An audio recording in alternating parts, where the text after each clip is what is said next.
Salam, j'espère que vous allez bien. Bienvenue sur la chaîne MM Français. Nous continuons la série L'Islam est-il violent? Aujourd'hui, nous allons aborder les notions de guerre et de paix.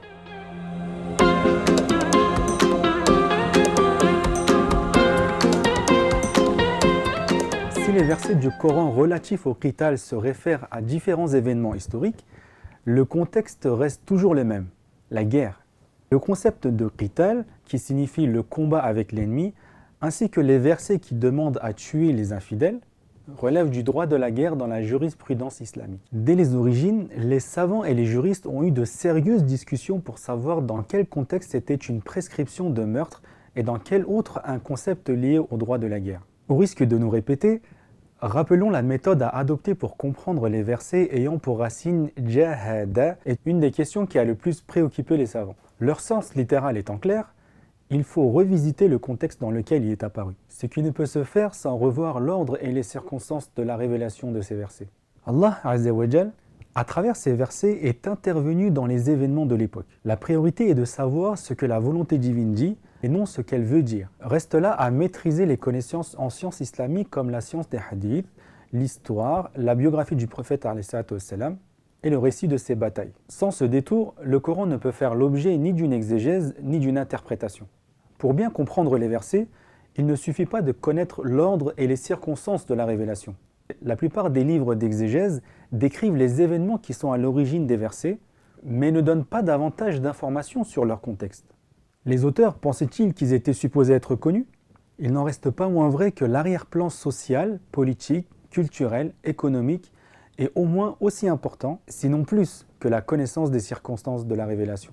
En effet, les versets apportent des solutions, ordonnent ou interdisent.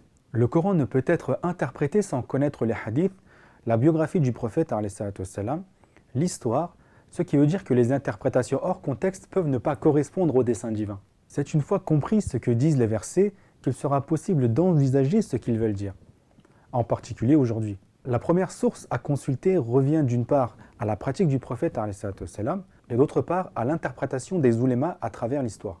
La seconde est de reprendre cette question telle qu'elle a été comprise, appliquée par la tradition et les théories développées depuis les compagnons du prophète. À partir de ces deux sources, les oulémas, on l'a vu, ont élaboré des classifications très différentes dans les livres de fiqh. Or, pour comprendre les djihad, dans le cadre du droit de la guerre, il faut d'abord se poser la question suivante. Selon l'islam, est-ce la paix ou la guerre qui prime? Les théories élaborées par les premiers oulémas évoquent les deux concepts que sont la guerre et la paix. Parler de théorie suppose logiquement que ce sont les êtres humains qui l'ont élaboré. En d'autres termes, ce qui est écrit et dit reste le produit d'une pensée humaine à partir des données qu'elle dispose. En développant leur théorie, les oulémas ont été influencés par toutes sortes de faits réels et probables qui ont affecté la vie humaine et sociale. Par exemple, ceux qui défendent l'idée selon laquelle la guerre domine les relations internationales, ces derniers appuient leurs approches sur l'attitude des non-musulmans à former un front contre eux et à vouloir mener une guerre pour les détruire. Dans cette approche qui s'inscrit dans un contexte où prévalent les identités religieuses, certains sont allés au-delà et érigé la mécréance comme une raison à faire la guerre. Pour ceux qui adoptent la théorie selon laquelle la guerre est le fondement de l'islam, il n'est pas inutile de se référer à la classification de Talib Turjan, professeur de droit musulman. Pour ce faire, il s'appuie sur la vie de notre prophète entre 610 et 632, ère de la prophétie, et la décompose ainsi. Premièrement, analysons les versets de la Mecque des premiers temps. Il n'y a pas de contrainte en religion. Verset 256, Al-Baqarah. Détournez-vous des polythéistes. Verset 94, Al-Hijr. Ces deux versets soulignent la liberté de religion à une époque où le rapport de force était en faveur des polythéistes. La révélation insiste sur la prédication, mais interdit la contrainte et la lutte, même verbale. Deuxièmement, la Mecque juste avant l'immigration. Ne luttez que de la meilleure façon avec les gens du livre, sauf ceux d'entre eux qui sont injustes. Verset 46, Al-Ankabut. Par la sagesse et la bonne exhortation, appelle les gens au sentier de ton Seigneur et lutte avec eux de la meilleure façon. Verset 125, An-Nahl. Troisièmement, la période qui suit la migration vers Médine.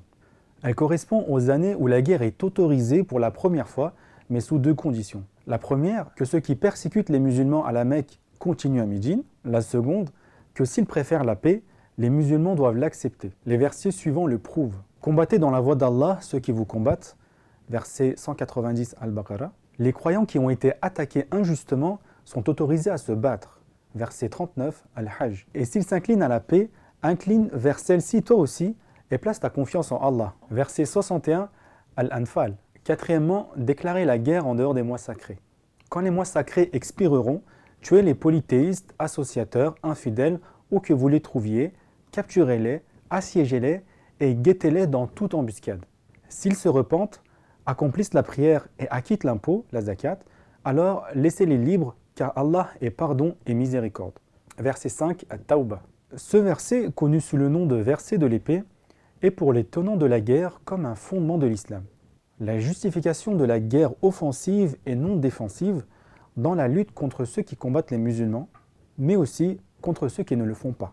Cinquièmement, le recours à la guerre en dehors des mois sacrés. Combattez-les jusqu'à ce que la fitna disparaisse et la religion soit pour Allah. Verset 193 Al-Baqarah. Le hadith suivant du prophète vient en soutien à ce verset. J'ai reçu l'ordre de combattre les gens jusqu'à ce qu'ils disent qu'il n'y a de divinité qu'Allah. Voyons à présent ceux qui défendent la paix comme fondement de l'islam. En effet, ils prennent en compte pour chaque verset les circonstances de sa révélation et de son contexte. Premièrement, les versets révélés dans les premiers temps de la révélation. Les versets « Il n'y a pas de contrainte en religion » verset 256 Al-Baqarah et « Détournez-vous des polythéistes » verset 94 Al-Hijr ne sont pas conjoncturels. Ces versets ne sont pas abrogés par les suivants, mais gardent leur pertinence en tout temps et en tout lieu. La perspective est ici inversée. Ces versets ne s'expliquent pas par la faiblesse des musulmans de l'époque, mais par le principe de liberté religieuse et d'adhésion de plein gré. Préserver la liberté de religion et de pensée est l'un des objectifs fondamentaux de la paix. En effet, les versets et les hadiths qui mettent l'accent sur la paix concernent non seulement la liberté de croyance et de pensée, mais l'ensemble de la vie humaine. De plus, imposer la foi par la contrainte est interdit, et ce par des dizaines de versets et d'exemples tirés de la vie du prophète. Le deuxième moment met l'accent sur les principes moraux que sont la patience et la sagesse pour promouvoir l'islam. Cette approche n'est pas plus conjoncturelle que la première, mais transhistorique.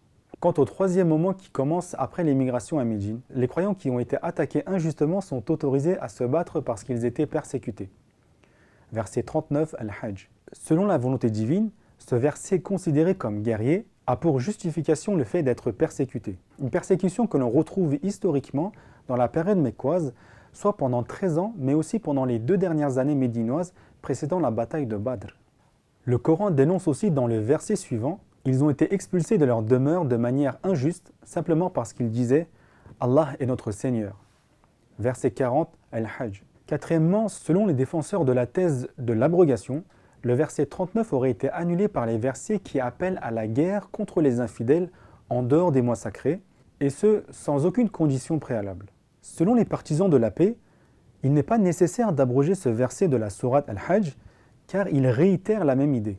Aussi, il existe des versets qui prônent la paix, comme par exemple « Et s'il s'incline à la paix, incline-toi aussi vers celle-ci et place ta confiance en Allah ». Verset 61 Al-Anfal. Ceux qui font de la guerre un absolu et la présentent comme une prescription ultime ignorent ce verset. Or, à prendre en compte les circonstances et le contexte, force est de constater que prescrire la paix n'est pas l'exception, mais le principe. Il est également envisageable d'utiliser la déduction comme méthode.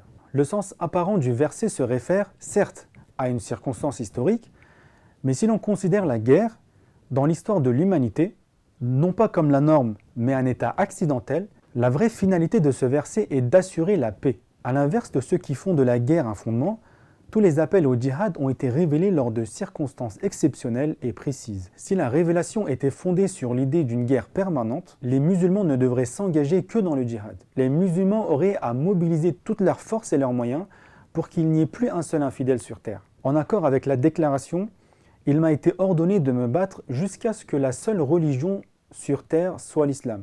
La tâche aurait été de mener une guerre non pas contre les seuls États, mais aussi contre chaque individu.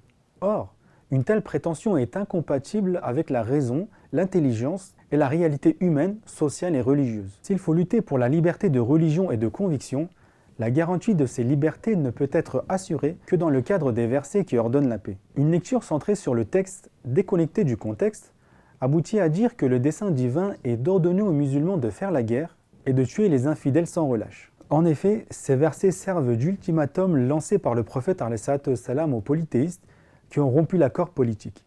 Rappelons malgré tout que le Coran interdit de les attaquer sans les avertir au préalable. Comme ces versets l'illustrent, les polythéistes qui se conforment à l'accord ne sont pas concernés par les déclarations de guerre qui n'est en rien un principe absolu et permanent. Mieux, le Coran impose des limites éthiques à la guerre et exclut des combats ceux qui restent fidèles à l'accord établi.